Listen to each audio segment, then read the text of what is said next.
Assalamu alaikum. I'm Ibrahim Hooper with CAIR's News Update.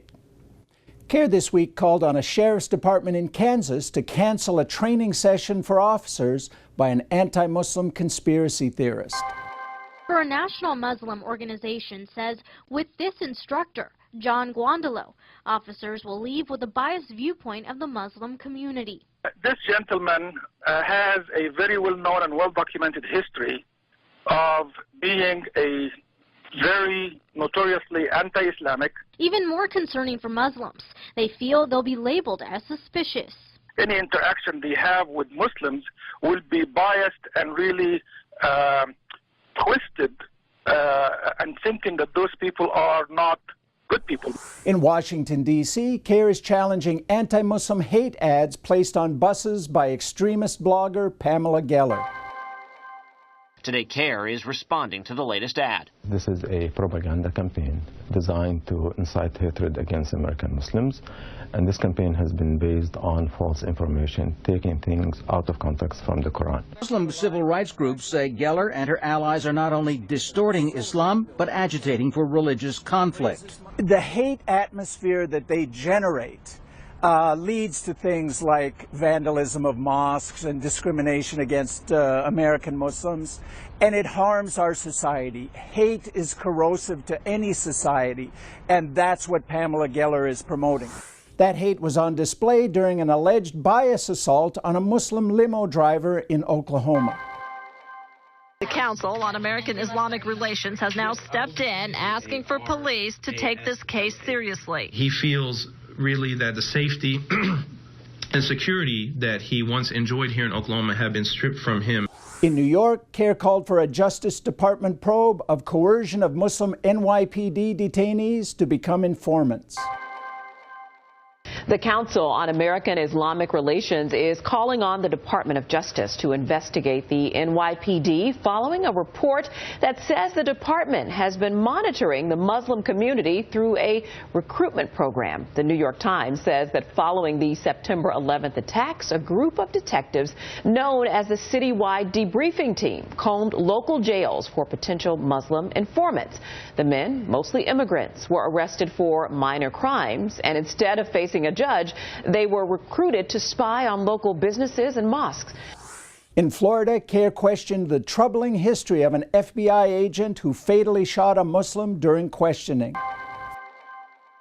This afternoon, an Islamic group is demanding answers about the FBI agent who killed a man in Orlando. The agent shot and killed Ibrahim Todashev in Orlando a year ago as agents questioned him about the Boston bombing suspects. Now the Florida chapter of the Council on American Islamic Relations, also known as CAIR, wants to know what the Department of Justice, the State Attorney's Office, and the FBI knew about the agent's past history. A Boston Globe article says the agent beat a man when he was an officer in California and then later lied about it. Now that we've discovered who the agent is and the fact that he's had multiple lawsuits against him because he's abused people's civil rights, because he's beat suspects, he's beat witnesses, he's violated people's civil rights in the past, it's really shocking to see that that kind of information wouldn't be analyzed in the state attorney's report. CAIR joined Muslim leaders across America in condemning the kidnapping of hundreds of schoolgirls by terror group Boko Haram. I'm here as a representative of the Council on American Islamic Relations, the nation's largest Muslim civil rights and advocacy organization, to add my voice to the strong chorus calling for the protection and prompt release of all of the Nigerian schoolgirls who remain in captivity by the terrorist cult Boko Haram, so that they may return safely to their grief-stricken families. The international community had been relatively silent about the attacks, says Ibrahim Hooper of the Council of American Islamic Relations. But he says that's changed.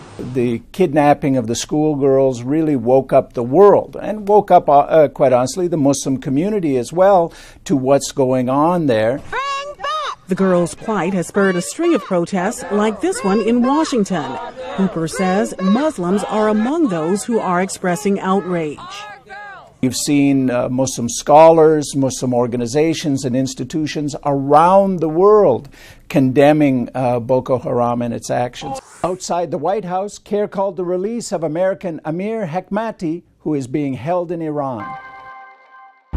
We as Muslims, Christians and Jews, individuals and organizations have to work together to communicate with the American officials and to urge the Iranian government to release Amir Hekmati as soon as possible.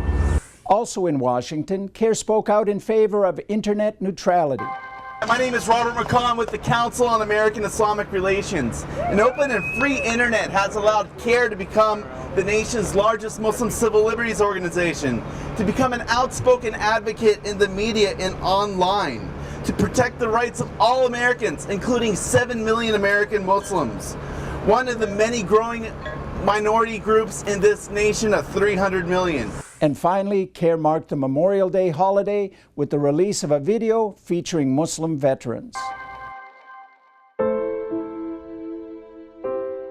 My name is Dawood Walid, and I'm the Executive Director of the Michigan chapter of the Council on American Islamic Relations, or CAIR, and I served honorably in the Navy. My name is Sakina Mujahid. I'm on CAIR Minnesota's Board of Advisors, and I served 13 years in the Army. Yo soy Wilfredo Ruiz, abogado con la oficina de CAIR Florida y un exoficial de la Marina de Estados Unidos. American Muslims serve our nation's military and have died for our freedoms.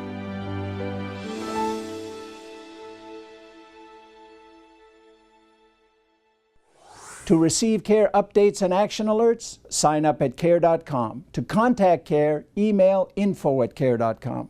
Assalamu alaikum. Peace to you.